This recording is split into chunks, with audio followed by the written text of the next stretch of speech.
Hello everyone! Today is Friday, rest day. Dahil walang pasok dito ngayon sa amin mga guys, kaya medyo pahiga-higa man para makarest. Diba? Diba mga kapwa ko FW na may estudyante, mag-relax tayo pag may time. Pag Friday, wala tayong pasok. Diba? Kaya ito ako ngayon mga guys, medyo ito mag-relax muna ng, ng ilang oras at patulog-tulog konti at pakain-kain. Ayan.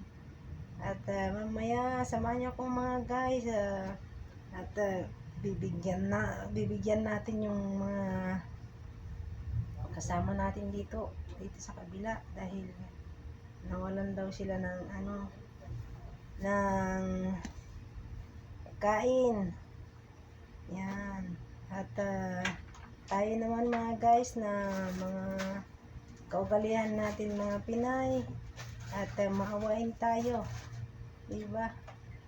At mag-share tayo ng blessing pag meron, ibigyan natin sila at sasamahan niyo ako mga guys, para-paraan lang. Ganito ang OFW mga guys, tayo na lang ang magkakampihan dito, no? Kaya ayan mga guys, prepare ako ng bibigay ko dyan sa kabila, kasama namin yan sa kabila. Malayo pa ang sahuran mga guys, kaya nawalan sila ng mga pagkain. Ito na mga guys, samahan nyo ako at punta ako sa kusina. Kuha ko ng bigas at ano pa ibibigay natin sa mga kasama natin dito. At kahit hindi man natin kalay sila, ay nakakaawa naman mga guys, di ba?